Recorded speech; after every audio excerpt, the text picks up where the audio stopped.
Ladies, gentlemen, and others, get ready to meet the guest on today's episode. He's the man behind Wild, you'll know about that in a hot second, the world's first social currency platform. As if that's not impressive enough, he's also a TEDx speaker and sharing his wisdom and experience with the world with us today. The man who is all about living life king size, the one and only Rijj Eapen. Welcome to the pod. Hi, Aanam. Thank you for having me. I'm so glad we could do this. I know, right? I have never actually, when I was prepping for today's episode, I was like, I've never really asked him how he got into the influencer space. Right. And I think this is my opportunity to be like, wait, how did you land up here? We were just talking about accidental influencers, and I am probably the perfect example of an accidental influencer. I moved to Bombay in 2016 from Dubai, and my friend Malini, used to harrow me saying, listen, why aren't you on social media? Like, why aren't you more active on social media? So you should, do more stuff on social media. And my area of interest was food and beverage and nightlife and stuff like that. So I started posting about places I used to go to, party, travels, experiences, but all from that nightlife angle, and hence my handle, King of Clubs. And it started from there, but everything that I did was also in the luxury space. So I started, talking about maybe hotels and clubs and restaurants, high-end fine dining places. And, it started from there. And then, brands started reaching out saying, do you want to wear something of ours? And I was like, well, it's not bad. Yeah, sure. It literally just started from there. And then, I was like, okay, this is not a bad gig. Yeah. And then I started being a little more conscious about what I was posting, because then I was like, okay, fine. If I'm going to do this, then I might as well do it right. And yeah, I just started being a little more consistent with posting. And that's pretty much how I got started. Yeah. So 2016 to now, that's what, 7 years? No, I actually started a year later. So 2017. Okay. Do you remember what your first ever brand collaboration was? Or the first time somebody invited you to an event, I guess? So the thing is, one of the reasons this transition was easy for me is also because I used to live here from 2004 to 2011. And I was very, a part of the social scene. I used to have a bar at Phoenix Mills back then, and back in 2006, and we used to rock it. And what was it called? How it do was I called not know White. that? It was called White, and then they broke down the building, and then Palladium and everything came up. So yeah, you probably wouldn't have seen it. We shut in 2009 when they wanted to break the building down, so they bought us all over. Yeah, so I've been a part of the social scene. So for me, getting invited was not the tough part, but I mean, I never consciously thought about working, collaborating with a brand and stuff like that until it came to me. And then I was like, yeah, okay. I mean, this seems interesting. I mean, this is something I could do. So was monetizing the challenge? Monetizing. Then? No, it wasn't. So for me, I was never doing it full time. I've never done it full time. And I've never looked at monetizing as a challenge, because I always only would post things that I like and work with brands that I wanted to. And otherwise I wouldn't. And so that's where it kind of stuck. And I wasn't like particularly going after brands actively. Whatever came inbound was all I always did. Or at least the first few years, I never went out, and I never, had a manager and things like that. So yeah, I was okay with, with whatever came in. That's pretty much how I got started. And then, yeah, it started rolling. And, but, I stuck to my niche, my really small, tiny niche of men's luxury. So then it kind of expanded into automobiles. I love riding bikes. So I would work with motorcycle companies, travel the world with them, have great experiences, cars, travel, of course, because I used to travel a lot. So I used to get a lot of invites from hotels or from airlines saying, would you like to go to Coachella? I was like, yeah. So that was great. That was one of my first early days when British Airways asked, would you like to go to Coachella on British Airways and, kind of document your entire experience? And I was like, hell yeah. What year was this in? 18, I think it was. So that was great fun. So those kind of experiences. So that's also true to who you are, right? Because that's a very important filter we have to have as creators, especially if you're looking at longevity in the field. Absolutely. What was the biggest thing that you said no to, let's say, for example? Because I feel like when the cash comes in, there are moments where you're like, oh my God, this is a lot of money. Yeah. But you got to stick to who you are and say no. Absolutely. I think I've said this before on interviews and stuff, that I think you can only be great at this job or this career, if it's your chosen career, if you are absolutely authentic and true to what you like. So for me, it never hurt me that I was saying no to brands or to genres or segments or verticals that was not really me. If I wouldn't use it, I wouldn't necessarily talk about a brand. Yeah. So I've said that to brands as well, that look, I mean, you wouldn't see me using it, or you wouldn't hear me talk about this ever. So then why would you necessarily want to work with me? I mean, I'm probably not the right fit for you. And I think that is the key. If you're not authentic, people will see it. Eventually people will know. And, I think that's it. And so it never really bothered me that I would have to say no. And I was okay with that. But you've had so many wonderful things happen to you also, then credit to your authenticity. You were a TEDx speaker. Yeah, that's right. Can we talk about that for a quick second? Absolutely. And how does it feel to be there? And I feel like that's one of those moments that's definitely an I've arrived kind of moment. So what was that experience like? Right. So for me, I think the TEDx talk happened because owing to what I'm doing now with my new venture, the new startup I definitely want to dive into also. Yeah, no, I mean, we get to that part, but just one step before that was it came from this one fundamental idea that my co-founders and I had, that we truly believe that every single person in the world is an influencer.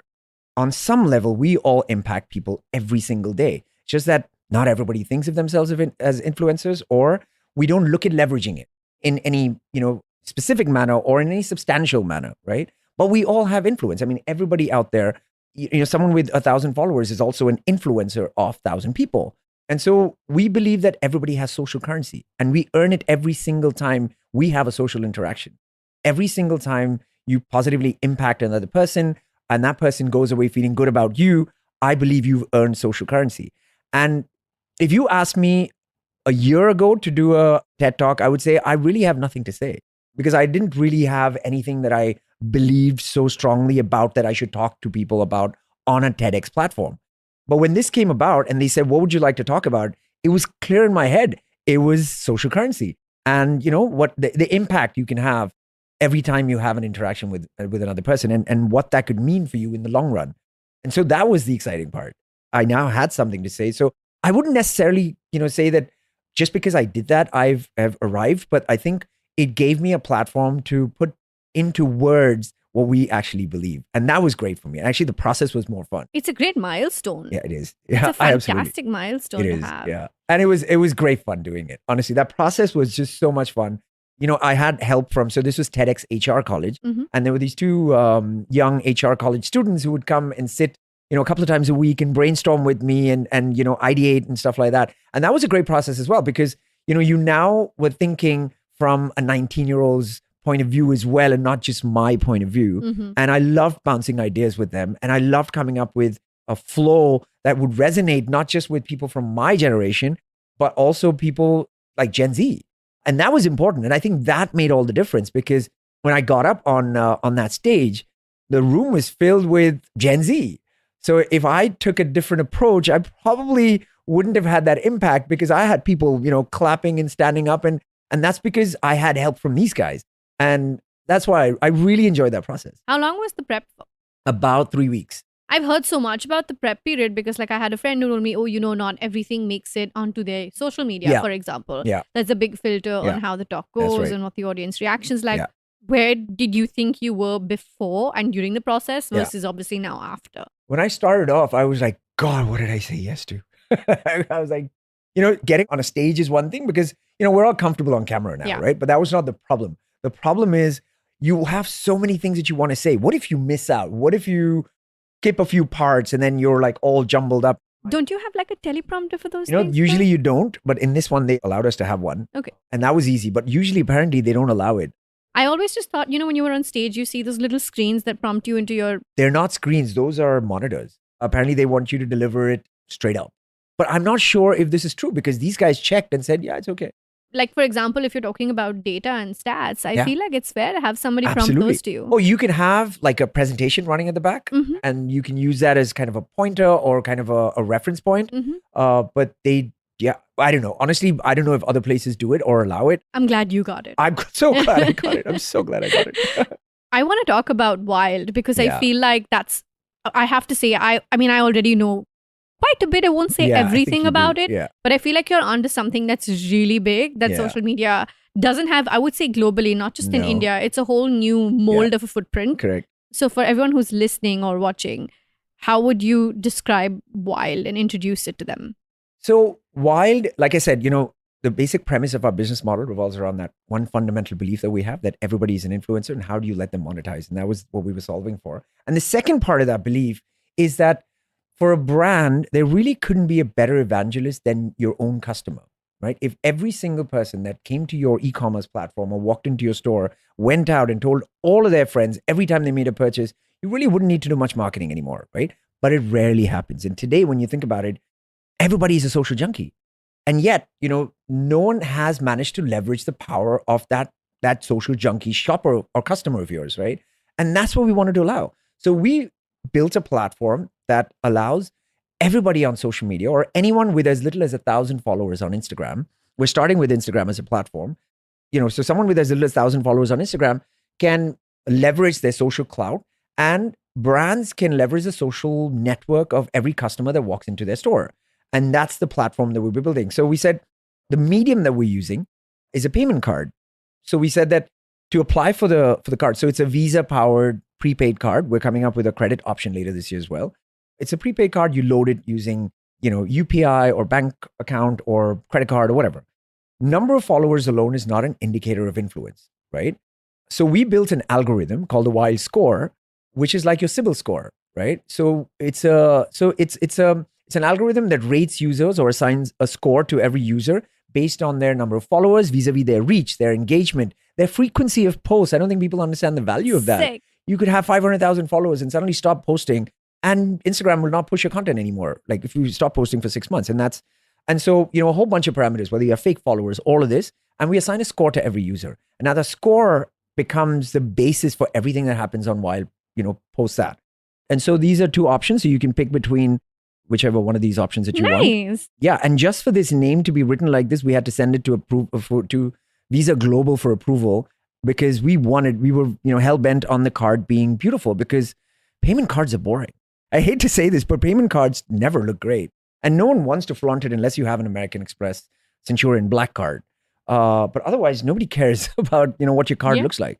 So we said, we wanted to build a card that would enhance your lifestyle, because what you can do with this is great, right? Because imagine you've loaded this with a card. Like today, we have over 200 brands signed up with us.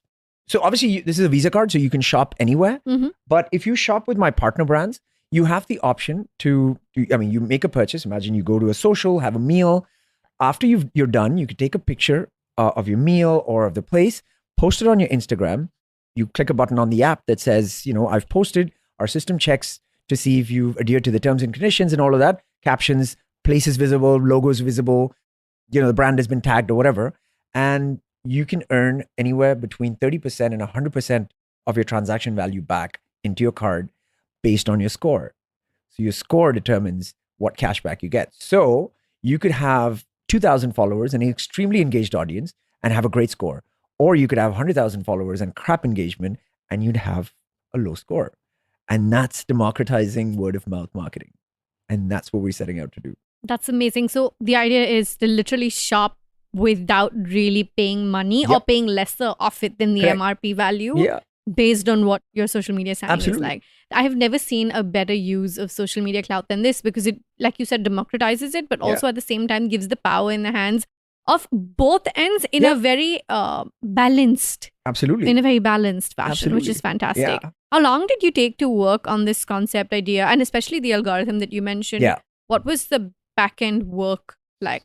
So we started, my co-founders, Dishant and Yash. So Yash is from IIT. Dishant comes from a business background, and they've been working together for about 4 years in the influencer marketing space.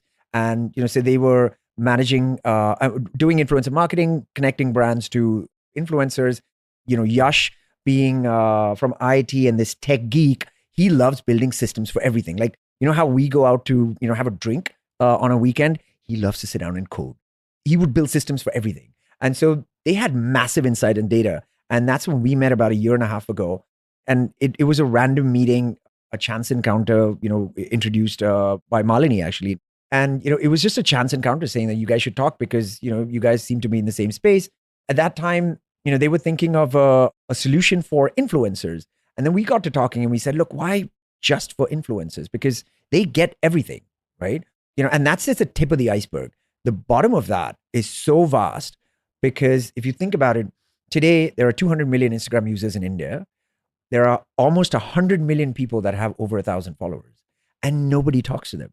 and nobody gives them solutions and nobody does anything for them. And so we said, let's create a solution for everybody. I think that aha moment was when, we said, let's make everybody an Indian influencer. I love that. We're going to be the next LA. Yeah, yeah, exactly. Everybody in LA is an influencer. That's true. It's a chalta firta Instagram, no? Exactly. But are you also going to get like other social media platforms on? Because like, for example, Absolutely. Instagram is the most, especially with luxury being, your background. Yeah. It sits most well, Yeah. I would say. Yeah. But at the same time, YouTube has such Absolutely. a wide and varied Correct. audience. Yeah. And conversions from YouTube are just as strong as massive. conversions on Instagram. Absolutely. So you're going to branch out into We will. any other, or Twitter for that matter. I mean, Yeah. I'm advocating for all channels. Sure. over here. No, absolutely. Today there are about 650 million social media users across all of these platforms in India. And we obviously want all of them. So we will be getting every platform on. What we're doing is we're going to start with Instagram because the most amount of insights and data that we can get today is from Instagram. And then we roll out in the metros to start with. And then eventually we will start adding other platforms as well. Yeah. It's like a social media community driven thing at the end of the day. Also because the idea is right there and everybody's going to get at it immediately. Absolutely. Yeah. Is this available for people to go on and apply for immediately right now? So we issued our first card last week. Oh my God, congratulations. Thank you. We just went live. So it was great timing. And what we're doing is we have initially the first 5,000 users is what we're looking at. We have a wait list of over 10,000, but we're being extremely picky. The first 5,000 users will be our founder members. In fact, the card will actually have founder member, and only 5,000 cards that will ever be printed will have founder member. And so we're going to be handpicking those 5,000 people. So you're between obviously being a creator, being an entrepreneur. You have the credit card version of this card. Later this year. In process. Is there anything else that's happening that you'd want us to like have an in on and be like, what else is Rijj Eapen up to? Yeah, the Accidental Influencer podcast. I'm super excited about that. We've got some great guests. It is, like I said, it's literally a show where we talk to people that did not set out to become influencers, but, set out to change the world and found the spotlight. And great conversations revolving around the idea of how did life change when suddenly, like I love, I'll give you a sneak peek on one of our guests is Anupam Mittal. So Anupam's an old friend of mine and I've known him for 20 years. And I've known him from, Shaadi.com, early those days. And his life has changed completely in the last year from his explosion on Shark Tank. And that's the story. And that story is amazing because, it's interesting to see where he started off. Yeah, he just set out to change the world and, and he did that. And then, he found other ways to blow up. And those are the best kind of stories when you don't realize what's happening and you're like, oh, wait, this is snowball into a whole career. Exactly. What just happened? Exactly. I can totally relate. Drum rolls, please. So it's time for our next segment, Associate This. A fast-paced word association game where my guests get no more than 10 seconds to respond. So get ready, get set, associate. So we played this little game over here on The Real Deal with Aanam C called Associate This. Okay. Think of it as a pod version of Rapid Fire. Okay. And you're on my couch, you're not on Karan's couch. But I'm going to throw words at you. Okay. And I just want you to tell me the first thing that comes to your mind when I say that. All right. Swanky. Car. Pizzazz. Me. Really? You're so understated, Lux. I love that. Kidding. Authenticity. People's voices have to be authentic. I think I kind of feel that if everybody's voice out on social media can be authentic, I think there would be so much more respect for what we do. I agree so much. Success. Moving goalpost. Innovation. AI. Legacy. Children. Wild. We're going to change the world. I love that. Thank you so much for sitting here and chatting with me and telling me about everything amazing that you've been up to. I'm so excited to just see everything you have going on, and especially with Wild. I feel like that's a project that I'm going to be following really closely. Thank you so much for having me. This was so much fun. I'm so glad we did. Thank you. Thanks for coming on the pod. My pleasure. All right.